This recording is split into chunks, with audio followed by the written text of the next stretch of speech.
This episode is proudly supported by Pepe Sayer Australian Cultured Butter, batch churned from single origin cream.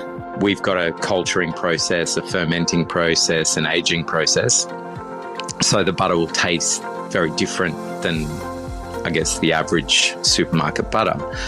I like to say we make butter makers butter. Like, this is the sort of butter makers would like to eat, simply because of the slow process in which we ferment and age and get the flavour into it. You know, the natural fermentation that gets all the flavours into the cream, and then once you churn it, you end up with this really rich, flavoursome butter that evolves and changes because it's a live culture that's in the butter as well.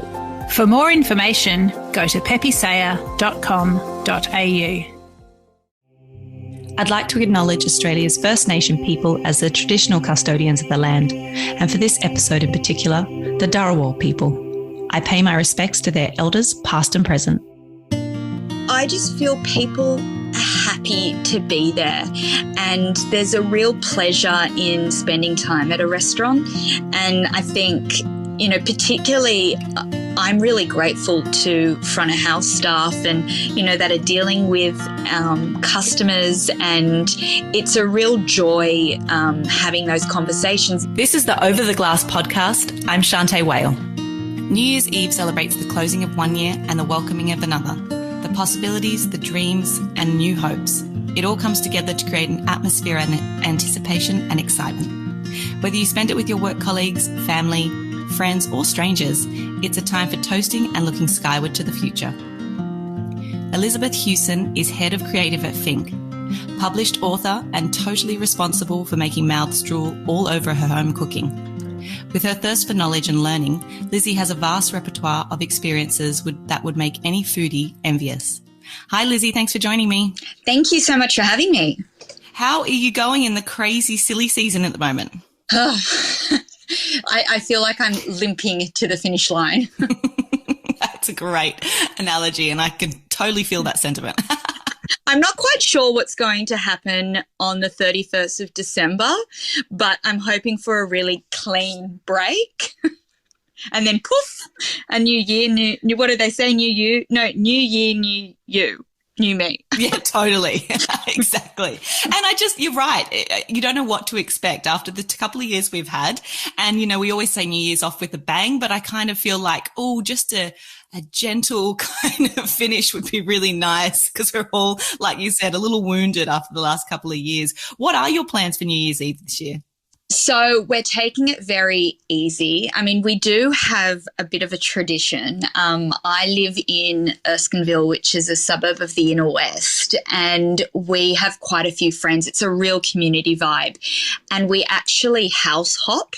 So we do a course at each house around the street. There's 3 houses, and we're not actually doing that this year because we're renovating. That's the other thing I'm just adding to the end of the year, is to move out of our house.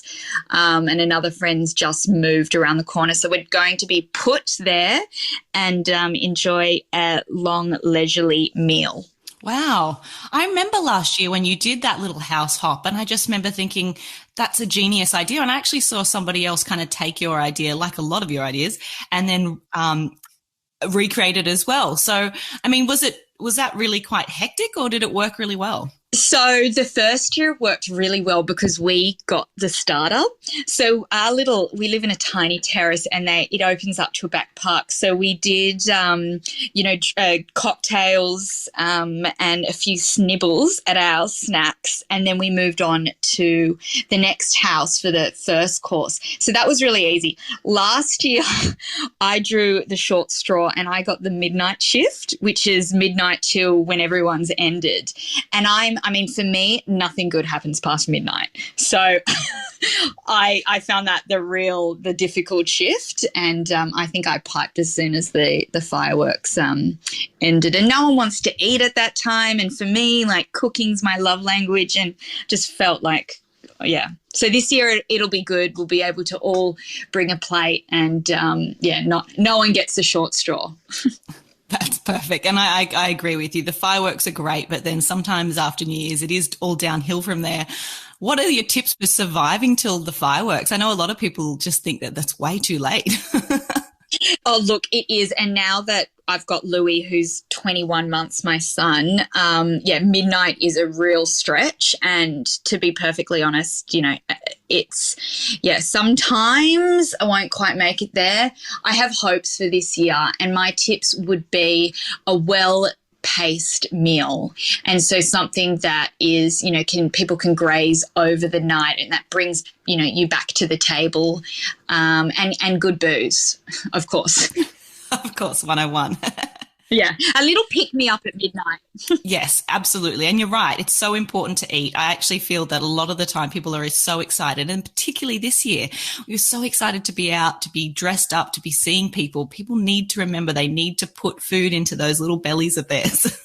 Absolutely. I mean, that's the best part of coming together. It is. You're right. Eating and drinking and good company. Now, I wanted to touch on your book because Saturday Night Pasta was released in 2020, a very appropriate time for home cooks. What was the reception to your book? I mean, I certainly saw it, and just all the photography, all of the recipes, it just makes you hungry, but it also just almost feels like a bit of a warm hug. And how was it received? Oh, thank you. Look, it was received really well, and I was super nervous about it because for me, I'd sort of discovered the power of carving some time out for yourself and cooking, and, cooking just for you about 3 years ago. And it was a time that I was going through a really anxious period, and I was struggling to find ways to cope, and I just fell into making pasta and that whole meditation and kneading and channeling something, like a really shitty week into the dough, and then going through that process, and then you end with this delicious meal that you can sit down and enjoy for yourself. So I sort of had discovered that about 3 years, and I found that really helped me. And I think 2020 was obviously a difficult year. The pandemic set foot, and we all were forced to, be in lockdown, and mentally that was a really hard thing for people to deal with, and it still is. So I think it came at a good time as a way for people that, it wasn't a straight yoga or, a meditation, and that maybe that was a hard thing for people to approach. It was kind of doing it through something else, and something that was completely different to that in a sense. So I think people it was received really well, and actually much more than I thought. And I was really nervous putting that kind of message out there about those, everyday anxieties and that I was kind of going through, because, I wondered how people would take that. And so many people said to me, I had no idea. And it was great to have that conversation, because the amount of messages I get and still get of people saying, I really connected to that sentiment, and, it's that ordinary, everyday, pace of life, that it's great to have the conversation, that it can be really difficult, and to find a way of dealing with it that's maybe not, that you wouldn't ordinarily connect and think about doing, and finding that activity or that moment that's just for yourself. And for me, that was pasta making and, in a sense, cooking, really. So it was really nice that people picked that up and found that too. Yeah, absolutely. And I think what I like about what you all just said is that, we do have this pace of life that we go through, and not always do we have time to sit down and necessarily meditate. But if we can have that presence and that kind of tuning out, doing something that still is part of life, I think that we can just be healthier individuals. And, I think hopefully a lot of people did, when they're in lockdown, find those little nuances that they could use that said, actually, I'm going to make room for this when everything starts back up again. I'm going to make room in my life for this because it's been so rewarding now. So I think the book is so beautiful, and and I think I can totally understand why it has reached so many people, and your social media, Saturday Night Pasta, massive. I mean, every week I see people, getting on board, and it's been pretty huge. I mean, it just fills my cup seeing people make, on their Saturday night pasta journeys. And, for me, it was really important to have that conversation and to, find that, I guess, in a sense, that meditation really is what we're talking about, but just not in the way people always think about it. And so watching people go on that journey and the complete joy it brings people, and not only is it the process but the end result too of this delicious bowl of pasta. And I think making pasta doesn't have those pressure points that baking does, for instance. Will it rise or the right temperature? And, pasta making can be really straightforward. And, sure, it might not be restaurant or award-winning pasta, but at the end of the day, it really doesn't matter because it'll be just as delicious for you. And I think seeing people discover that has been really special. Yeah, there's so much pride in that. It's so well said. I think with some of the roles that we have, especially in kind of restaurants, there's a lot of misconception around kind of what people do. What is, kind of the most rewarding part of your job in creative communications? And can you tell us a little bit about kind of your day-to-day life? Yeah, absolutely. For me, the best part, it's just a real privilege for me to tell stories about our restaurants and our people and the producers. That is what gets me out of bed. And I love storytelling. And, comms and marketing is an opportunity to share what, for our restaurants, what makes them really special. And I feel enormously privileged to work with the people I do and the chefs I do and all the sommeliers I do and all the front of house. That's what makes those stories really unique. So as head of creative for Fink, my job is, basically I'm across every creative decision that happens across those restaurants. And a day-to-day, it's very different. It could go from catching up with, one of the chefs and discussing what's new, what's coming down, who are they working with, what stories can we tell, to looking ahead and planning and strategizing for the year, which, in the last 2 years is next to impossible. So it's also then being agile and being able to respond, because restaurant marketing is not like traditional, other industries where you can be pretty well planned. Restaurants to a point, and it always has been, you've had to be quite agile and respond to, what's happening, how are people eating, how are people dining, and looking ahead at those, trends and then going, okay, how are we going to respond to that with being, and being leaders in the industry as well. So it's a very, I guess fast-paced job and fast-paced industry, and it can look completely different because it could be having conversations with those people. It could be being in venue and seeing it for myself, because sometimes I get down there and, no one's told me about something just because they haven't, felt that maybe it wasn't, relevant. And then you sit down there and you go, wow, that's really special. So then it could be sending out and, connecting media and telling people about it and showcasing our venues as well. And a lot of communication, a lot of stakeholder management in my position. You've been working for Fink for around 12 years, which is incredible. What's your advice for people that want to get involved or enter your world of communications and marketing? It's passion. For me, you can learn, everything you need to learn from good people, but it's to have a passion. I had my first experience at Key.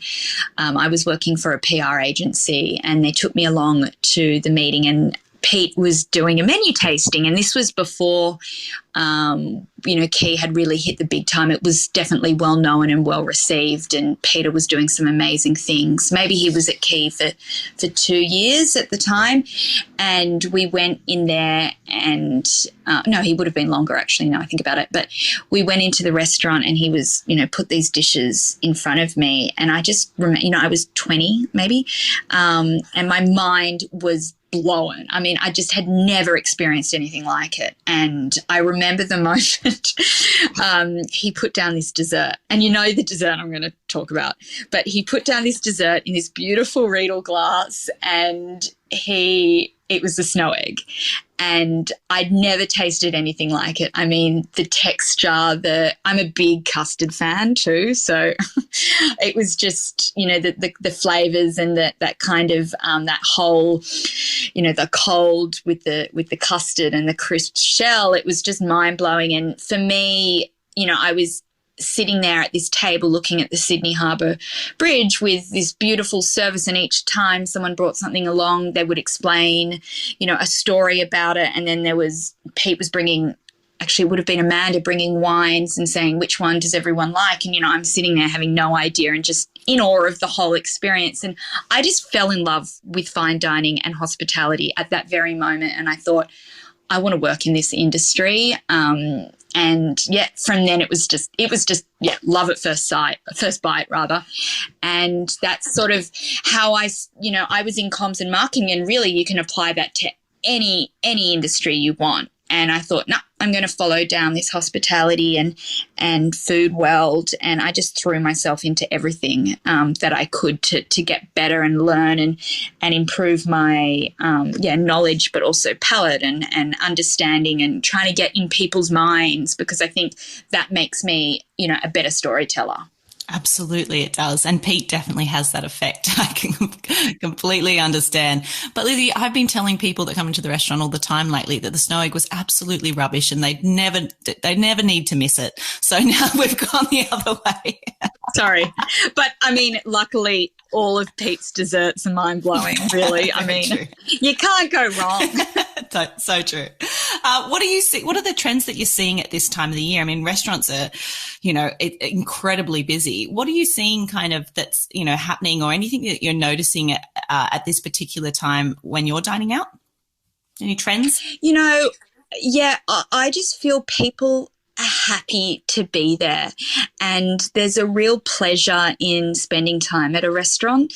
And I think, particularly I'm really grateful to front of house staff and, that are dealing with customers, and it's a real joy having those conversations. And then,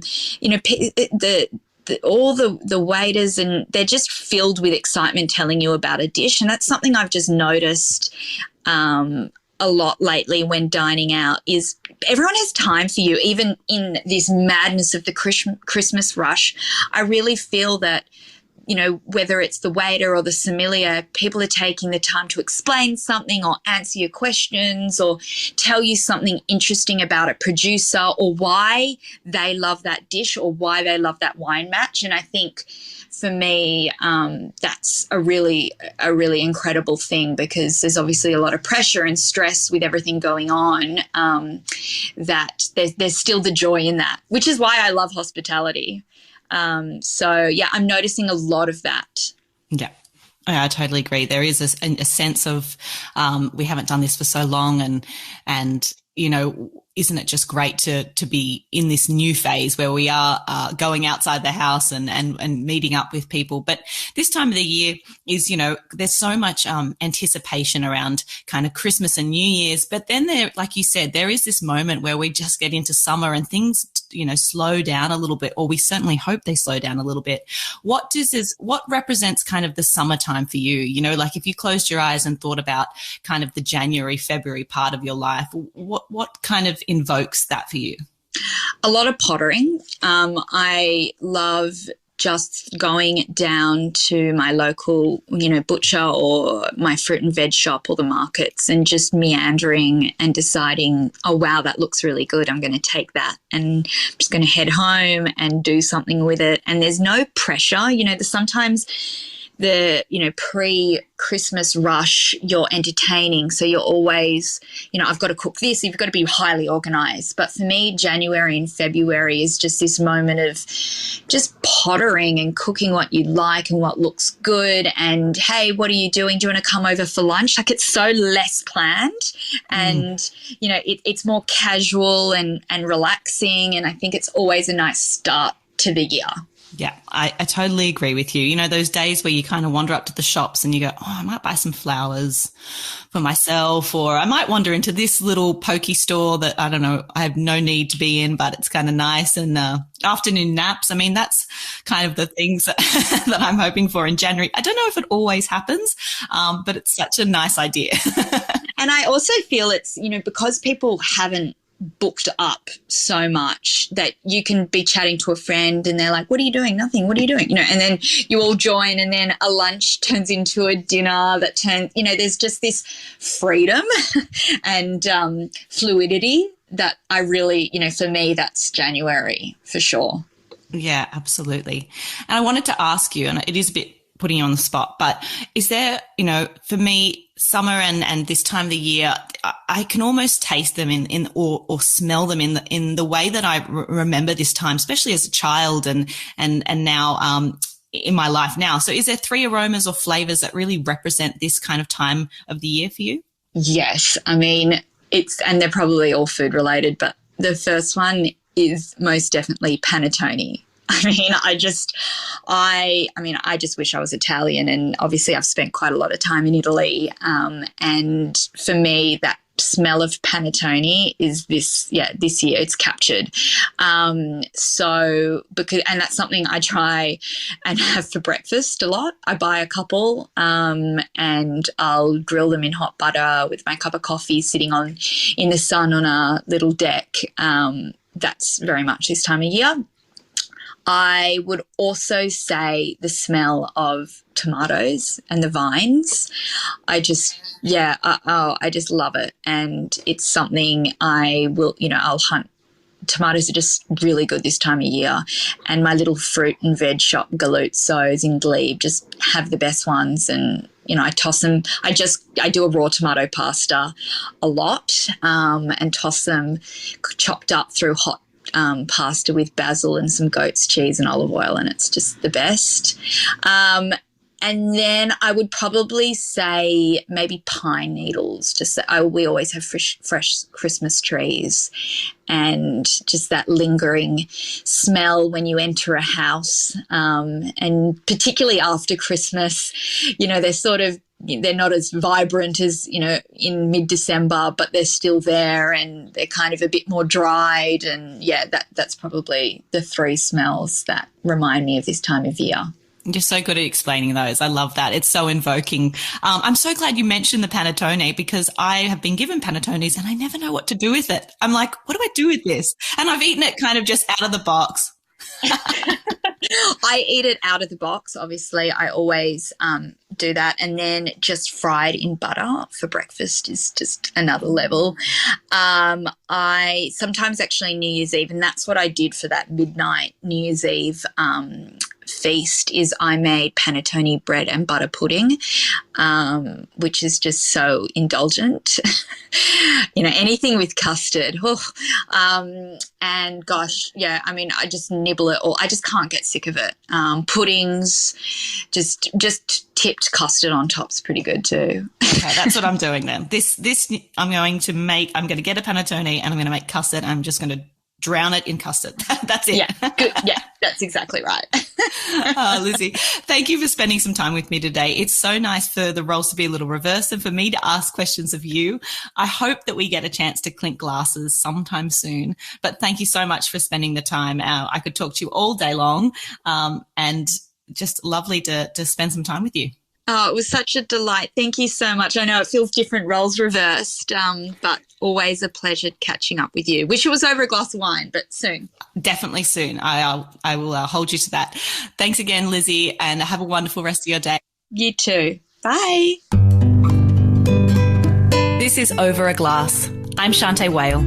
Stay tuned for more stories from the world of wine and drinks. Listen in every Thursday on your podcast app. Follow us on Instagram at overaglasspod and contact us at overaglass@deepintheweeds.com.au.